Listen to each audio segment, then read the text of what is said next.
Our next panel, if the room will come to order, our next panel is Congressman DioGuardi, an Albanian American Civic League from Scarsdale, New York. Congressman is here. Honorable Rudy Perpic, former governor, Croatian American Association from Minnesota. Ms. Jerry Labor, Executive Director, Helsinki Watch from New York. Dr. Carl Bonuti, Slovenian American Heritage Foundation from Ohio. And Mr. Robert Stone, President of the Serb National Federation, Pittsburgh, Pennsylvania. I appreciate you all being here. Good to see you again, Governor. I haven't seen you since, it's been a long time in your home state. It's a pleasure to see you, and you as well, Congressman. Now, hold on.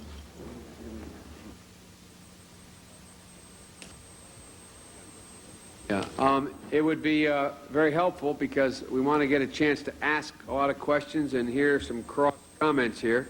If you would all do as you were requested prior to the hearing beginning and keep your statements to 5 minutes. You all were asked to do that. Was anyone? That's not a surprise to anyone, is it? Or is it? You give me that look, but it'll be difficult, but we're going to try to do that. Well, I understand for congressmen and senators and governors it's extremely difficult, but we're used to being cut off, so I'm sure you won't mind. And for the rest, I hope they will attempt to keep it to 5 minutes as well, because we will cut you off. As the chairman has pointed out to me, there are these lights that we live by here. Any congressman speaks in 5-minute paragraphs anyway. Is that right, Congressman? You've learned the 5-minute rule in the House. You know you never get to speak more than 5 minutes anyway. It's governors that we have the problem with, and the real problem is senators. They never stop. But the red light, the yellow light will go on when there's 1 minute remaining, and the red light, your chair will eject you into the ceiling. No, seriously, I'm not going to hold it to exactly 5, but give it a shot if you would. All right, let's begin in the order they were called. Congressman, if you would begin first. Thank you, Senator, and let me begin by commending you for this hearing, a hearing that is very, very important to all the groups that share in this partnership called Yugoslavia. And Senator Pell, thank you for your leadership last year and your continuing leadership in handling a very difficult issue. There is no question that the issue that I represent, we can talk about a lot of things about Yugoslavia, but I must confine my remarks to the ethnic Albanians there, Senator and Senator Pell. S'ka dyshim se mund të diskutohet gjëra gjatë për situatën në Jugosllavi. Por unë do të ndalim kryesisht në çështjen e shqiptarëve etnik, të cilët edhe I përfaqësoj.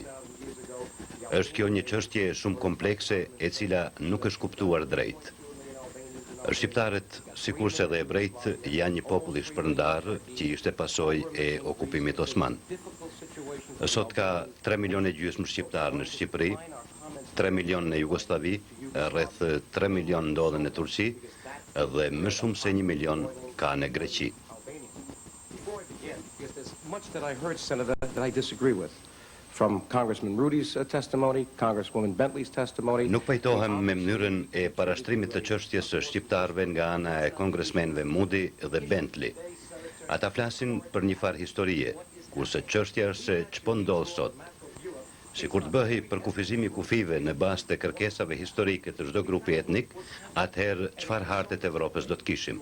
2 million Albanians that are completely disenfranchised. Every independent group that is allowed to go there, and I say allowed, because many are thrown out.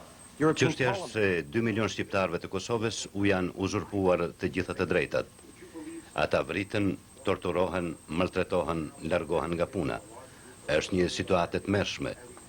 Nuk besoj se ekziston ndonjë grup tjetër etnik në botë, I cili keq trajtohet më shumë se shqiptarët në shtetin e ashtu quajtur Jugoslavi, të cilin departamenti I shtetit ende e përkrah.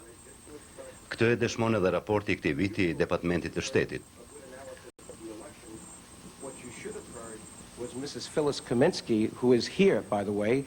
She is was involved with the National Republican Institute for International Affairs. They'll be issuing a report very shortly on their independent observance of those elections in Serbia and other republics. And she's in the audience, and I saw her moving around quite a bit and disagreeing with what you heard as well. So I would wish that you take her report for the record, even though you may not be able to take her comments today. That is our U.S. agency, AID, and I would hope that we would accept that as an objective report. But we've got 2 million Albanians in this area that today have been reduced to nothing. They have been dismissed from their jobs. They are beaten. They are tortured. They have been killed. There are lists of killings. I just received, and I had to get this by plane yesterday, the latest report dated February 1991. This is the Pristina branch of the Yugoslav Helsinki Committee. This is a litany of horrors, Senator. I don't think there's a group of people in the world today that is treated as badly as 2 million Albanians are in a so-called civilized state that our State Department consistently stands for, called Yugoslavia. And they may have some good reasons from a national security point of view, but let me say, international conventions should never allow any group to be treated this way. And may I give you this for the record, this statement. Also, let me give you for the record, because this is current. This is not 500 years old. This is not ancient history. Here's a report issued just last week by the City Bar Association. Their Human Rights Committee went to Kosova. They prepared an 80-page report with a press release of New York City, the New York City Bar. And I'd like to again put their report, again, a litany of horrors. You've heard about the State Department's country report. I applaud our great Ambassador Zimmerman, Mr. Chairman, for the work he is doing, because Më lejoni me këtë rast që të falenderoj ambasadorin Zimmerman për raportin e tij objektiv, I cili për herë të parë paraqet çështjen e shqiptarëve në mënyrë të ndershme dhe reale. From Belgrade. This is the Independent Trade Union of Kosovo report of the general economic and social situation after application of repressive measures in the Kosovian companies, etc. February 1991. Not hundreds of years old, not history, today. And I would wish that I would offer this report for the record as well. What we face today is nothing less than an issue of communism versus democracy. We have democratic leaders. Kemi të bëjmë me asgjë tjetër veç se me kundërthënien në mes të komunizmit dhe të demokracisë. Në Kosovë ka udhëheqës demokratik. Në të vërtetë, aty janë 5 parti demokratike të cilat nuk mund të veprojnë lirisht. Ata ndiqen dhe përsekutohen nga regjimi serb. I was banned for 5 years. I'm a former U.S. Congressman. Our State Department quietly protested it, but I am still banned. I cannot go, according to the Serbian authorities, back to Yugoslavia to talk about these people. This is the condition that has been imposed on the Albanians today. Let me not go through the litany of horrors because they're here in my testimony. I've given 8 pages, so let me shift for a minute to an issue of self-determination. Because if you talk about human rights, you must be concerned, where does that lead? Senator, Mr. Chairman, why shouldn't 2 million Albanians have the right of self-determination in the state of Yugoslavia? They are the 3rd largest ethnic group. Këtë dëshmoi edhe senatori Babdol, këtë pash edhe vetë dhe kongresmeni Lantos, me që rast mua mu ndalua hyrja për 5 vite në Jugosllavi vetëm e vetëm pse I shpreha lirisht mendimet e mia për çështjen e Kosovës. Nuk dua të ndalem shumë në numërimin e tmerrëve, sepse për këtë flet raporti im prej 8 faqesh. Dëshiroj që t'i kthehem çështjes së vetëvendosjes së Kosovës. Zotëri senator, pse 2 milion shqiptar të mos e kenë të drejten e vetëvendosjes në shtetin e Jugosllavisë? Ata janë grupi I tretë për nga numri në këtë shtet. Slovenet me 1,5 milion banor dhe malazezët që kanë edhe më pak banor I kanë republikat e veta. Pas 45 vitesh represioni dhe shkeljes të drejtave të shqiptarëve, statusi I republikës është e vetmja garanci për realizimin dhe mbrojtjen e tyre. They had dispersed thousands of people before he arrived, and yet he smelled the tear gas. His press secretary took the video and brought it back. It was literally disgusting. So why shouldn't self-determination for these people, especially with the oppression that they've been subjected to for 45 years, why shouldn't that lead to republic status for the Albanians? What is wrong with that? That is the only guarantee that they have against this oppression. Look at the history of this area. They need to enjoy some sort of autonomy, but within the state of Yugoslavia. All responsible leaders that I've met with, Congressman Lantos has met with, Senator Dole, have not heard anyone express that they would like to secede and join with Albania. This is the Serbian propaganda machine. And boys, Mr. Chairman, you can't believe... Propaganda serbe, e cila është plot zhurmë, tenton që këtë çështje ta parashtrojë në mënyrë të rreshme. Se kjo propagandë merret me të pavërteta dhe mashtrime, e tregon edhe një artikull I para disa ditëve në gazetën The New York Times. Just a little while ago, that talked about the truth being compromised, and I'll probably put my hand on it later, but it was in the New York Times. That truth is compromised easily by that Serbian propaganda machine, and it was used against the opposition, even the Serbian opposition, to create a monopoly of power by a Stalinist communist. His name is Slobodan Milosevic. And you know something? Kjo propagandë u shfryzua për ta monopolizuar fuqinë nga ana e një stalino-komunisti. Është ky Milosevic. Edhe ai jo vetëm që është komunist, por ai është edhe nacionalist I përbetuar. Është kombinimi më I keq I këtyre dy të këqijave. Ai ngriti veten mbi platformën e rikosovizimit të Kosovës. Këtë po përpiqet ta bëjë edhe tash, kjo është ëndër e kahmoshme serbe. Këtë plan e kishte edhe Çubrilović. His only platform was to recolonize Kosova. Can you imagine in this day and age using the word recolonization?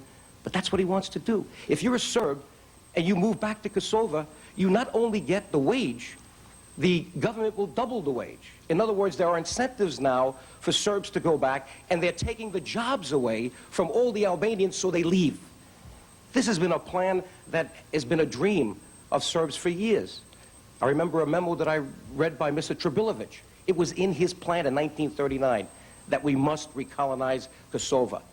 And they call it their Jerusalem. Well, I understand the importance of it to them. Unë mund ta kuptoj deri diku rëndësinë që ata ja japin çështjes së Kosovës, por shqiptarët ishin aty para se të vinin ata.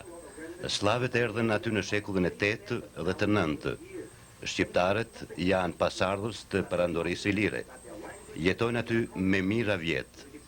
Asgjë nuk kanë të përbashkët me slavët, as alfabetin, as gjuhën e as kulturën. Nuk pajtohem as me disa pikpamje politike rreth kësaj çështje.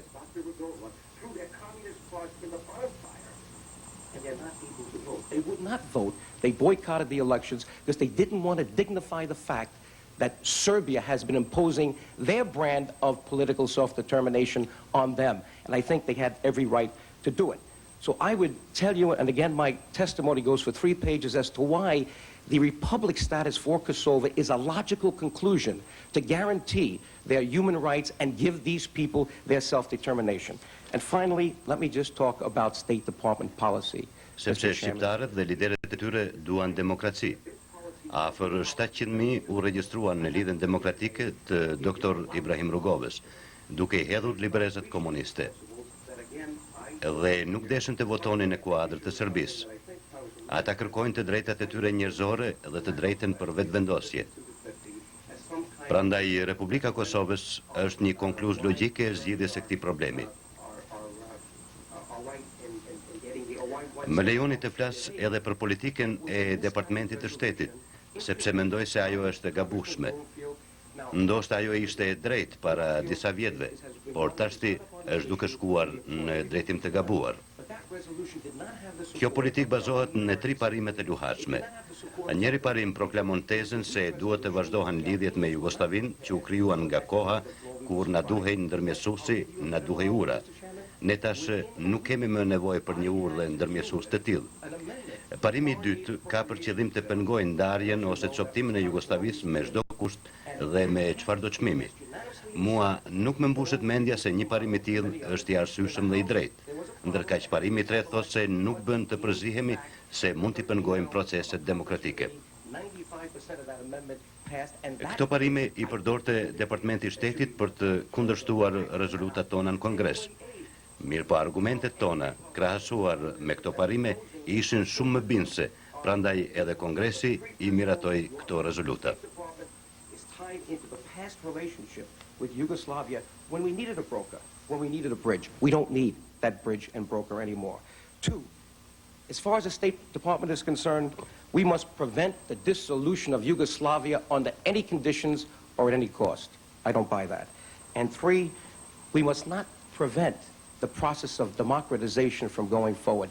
These, Mr. Chairman, are their expressed policy items because in a letter where they actively lobbied against the amendment that we were for, that ultimately passed, they cited these three reasons in a letter by Assistant Secretary Mullins, I believe, and I had to, for the record, and in front of Republicans and Democrats, Senate and House, argue against all three, and obviously did it successfully because the amendment did pass. Well, in conclusion, because I know there's a lot that can be said, and I'll offer much of what I have for the record, Mr. Chairman. It is a complex issue. Kosova is not going to break up Yugoslavia. You saw it in the papers today. It's happening without Kosova.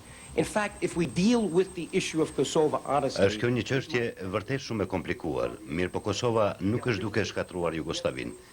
Ja lexoni në shtypin e sotëm. Ky shkatrim po ndodh edhe pa Kosovën.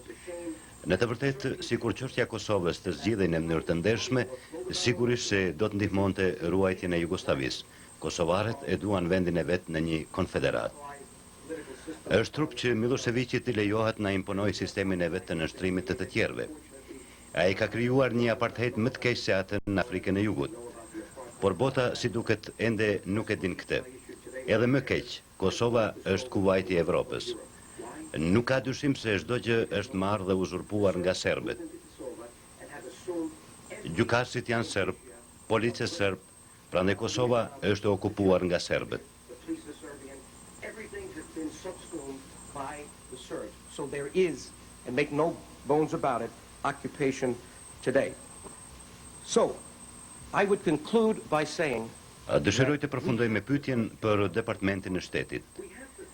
Duhet ta pyesim atë pse përfaqësuesit e tij janë gjithnjë kundër çdo rezolute, amandamenti apo qëndrimit të Kongresit. Unë mendoj se ata do të duhej të përkrahin qëllimet demokratike të popullit shqiptar. Edhe nëse i besojnë raportit e vet për të drejtat e njeriut në shtetet e ndryshme, nëse kanë ndërgjegje, do të duhej të bashkëpunonin më ngushtë me liderët e Kosovës për të krijuar mundësi këtij populli për vetëvendosje.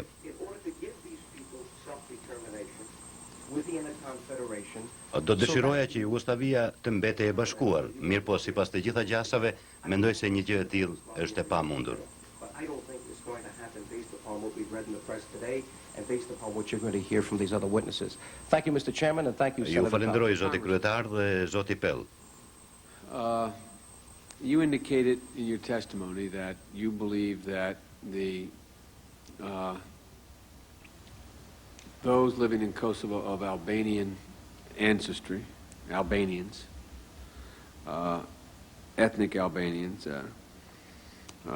did not have as their goal to separate from Yugoslavia and associate with Albania. My staff informs me that that Radio Free Europe reported last week that according to a poll of ethnic Albanians in Kosovo, most believe the best solution to the province's problems would be a merger with Albania. Would you comment on that, and do you see another solution that might be more likely to improve the conditions in Albania? Because the Kosovo situation of everything in preparing for this hearing that I did, I find in a sense not the human tragedy that is involved, but in a sense the easiest and the most difficult problem. The least dangerous for the republic, for the nation as a whole, but the most intransigent for how do you accomplish, assuming you are correct, that Albanians in Kosovo are the victims of repression. Assume that to be true, as you certainly do. Where does the solution lie? And so back to my original question. Do you believe that the Radio Free Europe poll is incorrect? And B, what is the answer? Because I doubt whether you're going to tell me that after 1,000 years, you're going to be able to rectify attitudes about who stole whose house when. Let me begin by again thanking you, Mr. Chairman, for your patience, and I really I have more questions than you have the I'm time impressed. to answer, I'm afraid. I'm impressed by your patience and by the incisiveness of your questions. Let me say this. You've been in politics a long time. I was only in politics 4 years. I was a CPA for 22 years. You kept your hair, I lost mine. That's Well, part of the problem. that's debatable, but let me say this. What polls do you believe, and what polls don't you? I don't know how that poll was taken. I don't know how the questions were I framed. don't either. And you don't either. But let's assume for basis of discussion, that the poll was prepared along the lines that would be prepared, let's say, for one of your elections, and somehow it came out on that basis. And I might be surprised up front, but then I might think about it and say, you know, what is the hope for these Albanian people? Why do they even consider answering a question like that?